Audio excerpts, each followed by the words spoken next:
Number 1 2024 रे Google रे भारतीय विषय एसबू सर्च करछंती पाकिस्तानी लिस्ट देखले उड़ीजीव अस दुई देश मध्य थिबा संपर्क उपरे पड़िछि। यारी भितरे चलित शेष हेबाकु थिबा बेले गुगल 2024 रे अधिक सर्च करा जाउथिबा जिनिसगुड़िक तालिकार प्रकाश करिछि, जेउथिरे पाकिस्तानी माने करिथिबा सर्चर विवरणी मध्य रहिछि। पाकिस्तान रे लोकमाने अवास्तव अटारंक संपर्क रे अधिक सर्च करछंती। अवास्तव जड़े इरान फोटोग्राफर ଥିଲେ जे 1970 दशक विप्रा बीएन नामक एवं दक्षिण आफ्रिकार फोटोग्राफी प्रसिद्ध होते। यापर से धार्मिक प्रसंग में लिखिथिबा पदगुड़िक चर्चा रही। या व्यतीत पाकिस्तानी माने आटेलर अधन अदर्शन नामित सान्ना जावेद एवं सामिज खान विषय बेसी जानिबाकु उत्साहित थिले।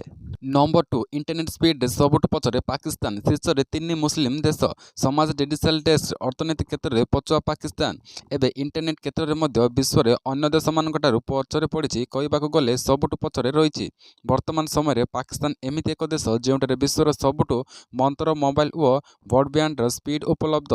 ओकिला स्पीड रे ग्लोबल इंटरनेट अक्टोबर रिपोर्ट रे यह प्रकाश पाई। सूचनाजोग्य जुलाई रु इ मोबाइल व्यवहारकारी माने पाकिस्तान रे इंटरनेट स्पीड कम नहीं अभियोग कर आसुचंती।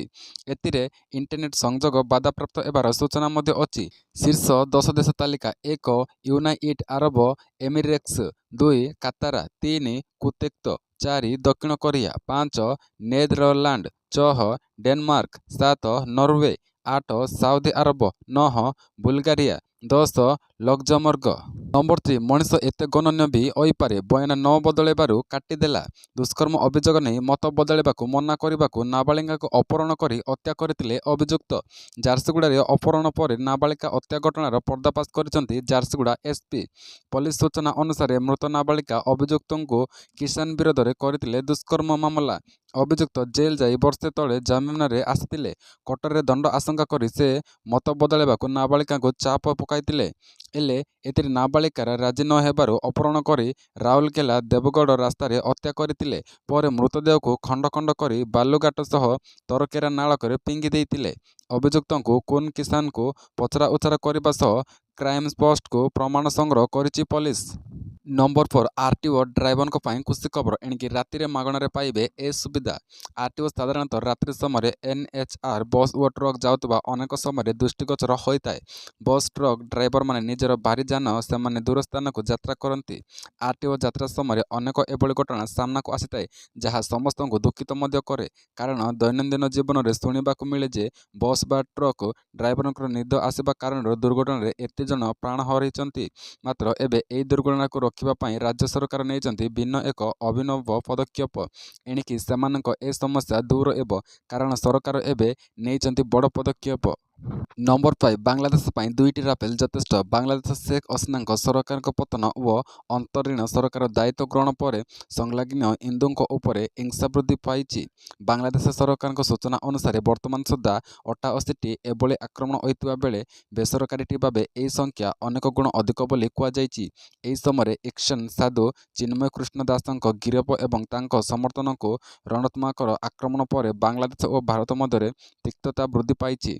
उभय देश राजनैतिक दल परस्पर विरोध में विक्षोभ प्रदर्शन करिसेंती। निकट में विक्षोभ प्रदर्शन बेले पश्चिमबंग और त्रिपुरा उपर आक्रमण निमंते बांग्लादेश कटरात्मक माने धमक देइतिले। नंबर 6 मुख्यमंत्री बड़ घोषणा खूब शीघ्र पूरण एवं 10,000 पदवी। खूब शीघ्र गृह विभाग में पूरण एवं 10,000 पदवी एने मुख्यमंत्री मोहन माझी बड़ घोषणा करिसेंती। गुरुवार कमिशन रे पुलिस कार्यालय रे एक नुआ सेवा शुभारंभ करिसेंती। ट्वीट सीरीज रे प्राथमिक चिकित्सा आम्बुलांस और फायर सेवा जगाइबा पई पुलिस जरूरी सेवा प्रदान त्वरान्वित करने यह योजना आरंभ होईछि।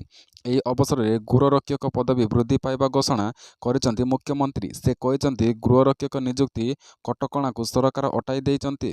राज्य में 2416 गृहरक्षक पदवी पूरण पाई निष्पत्ति नियाଯାଇଛି। मोट 5000 पदवी सृष्टि करा जाइछि। नियुक्ति दियाजिबो बोली मुख्यमंत्री कहते।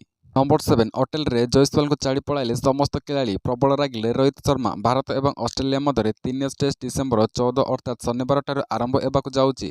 ସିରିଜ୍ ଏବେ 1-1ରେ ବବାରରେ ଥିବା ବେଳେ ଦୁଇ ଟିମ୍ ଉପରେ ଚାପ ରହିଛି। ପ୍ରଥମ ଟେଷ୍ଟରେ ଜଳଶ୍ରୀପ୍ରତ ବୁମରାହଙ୍କ ନେତୃତ୍ୱାଧୀନ ଟିମ୍ ଇଣ୍ଡିଆ 295 ରନରେ ବଡ଼ ବ୍ୟବଧାନରେ ଜିତିଥିବା ବେଳେ ଦ୍ୱିତୀୟ ଟେଷ୍ଟରେ ରୋହିତ ଶର୍ମାଙ୍କ ନେତୃତ୍ୱରେ ଟିମ୍ ଇଣ୍ଡିଆ ବଡ଼ ବ୍ୟବଧାନରେ ପରାସ୍ତ ହୋଇଥିଲା।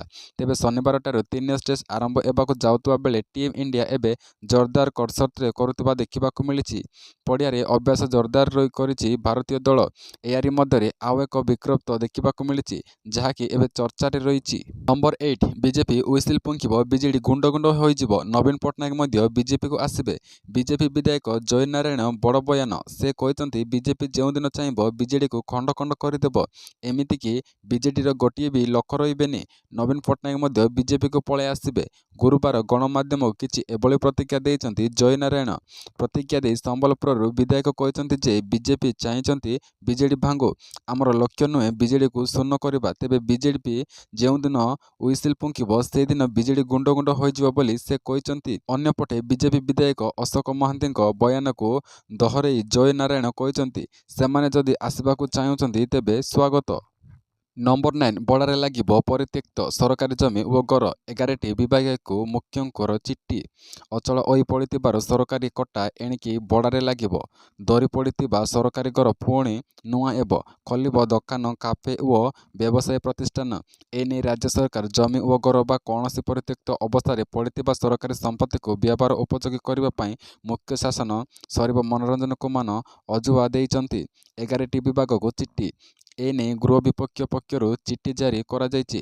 ଗତ 5 ତାରିଖରେ ଗୃହ ବିଭାଗରେ ଚିଠି ନମ୍ବର 45576ରେ ଯୁଗ୍ମ ସଚିବଙ୍କ ପକ୍ଷ ଜାରି ହୋଇଥିବାର ଚିଠିରେ 11ଟି ବିଭାଗୀୟଙ୍କୁ ମୁଖ୍ୟଙ୍କୁ ଚିଠି ଜରିଆରେ ଅବଗତ କରାଯାଇଛି। ଯେଉଁଥିରେ ପୋଲିସ ବିଭାଗ ମୁଖ୍ୟ, DG, IG, chief election commission ଓ ଅଗ୍ନିଶମ ପରି ବିଭାଗ ରହିଛି। ନମ୍ବର 10 ଅଜିଗଲା ମାନବିକତା। 8 ବଙ୍ଗୀୟ ମିସ୍ତ୍ରୀଙ୍କୁ ଉଲଗ୍ନ କରି ରାସ୍ତାରେ ଚଳାଇଲେ। ଅମାନବିକତା ସୀମା ଲଙ୍ଘିଲେ। 8 ଜଣ ବଙ୍ଗୀୟ ମିସ୍ତ୍ରୀଙ୍କୁ ଉଲଗ୍ନ କରି ନିର୍ଦ୍ଦମ ଛେଚିଲେ, ହାତ ବାନ୍ଧି ରାସ୍ତାରେ ଚଳାଇ ଥାନାକୁ ଆଣିଲେ। ସୁନ୍ଦରଗଡ଼ରେ ଘଟିଛି ଏଭଳି ଅଭାବନୀୟ ଘଟଣା। ଟାଉନ ଥାନା ମିଶନ ରୋଡ ନିକଟରେ ଅଞ୍ଚଳରେ ଜଣକ ଘରେ ପଶି ଯୁବତୀଙ୍କୁ ଦୁର୍ବ୍ୟବହାର ଅଭିଯୋଗରେ ତାତିଲେ ଏକ ଗୋଷ୍ଠୀର ଲୋକେ। ଅଭିଯୁକ୍ତ ସହିତ ସେହି ଅଞ୍ଚଳରେ କାମ କରୁଥିଲେ 8 ଜଣ ବଙ୍ଗୀୟ ମିସ୍ତ୍ରୀଙ୍କୁ ଲଗ୍ନ କରି ପିଟିଲେ, ହାତ ବାନ୍ଧି ରାସ୍ତାରେ ଚଳାଇ ଥାନାକୁ ଆଣିଲେ। ଟାଉନ ଥାନା ମିଶନ ରୋଡ ନିକଟରେ ଅଞ୍ଚଳରେ ଜଣକ ଘରେ ପଶି ଯୁବତୀଙ୍କୁ ଦୁଷ୍କର୍ମ ହେବାର ଅଭିଯୋଗରେ ତାତିଲେ ଏକ ଗୋଷ୍ଠୀର ଲୋକେ। ଅଭିଯୁକ୍ତ ସହିତ ସେହି ଅଞ୍ଚଳରେ କାମ କରୁଥିଲେ 8 ଜଣ ବଙ୍ଗୀୟ ମିସ୍ତ୍ରୀଙ୍କୁ ଲଗ୍ନ କରି ପିଟିଲେ, ହାତ ବାନ୍ଧି ରାସ୍ତାରେ ଚଳାଇ ଥାନାକୁ ଆଣିଲେ। ଭିଡ଼ିଓଟି ସମ୍ପୂର୍ଣ୍ଣ ଦେଖିଥିବାରୁ ଆପଣଙ୍କୁ ବହୁତ ବହୁତ ଧନ୍ୟବାଦ।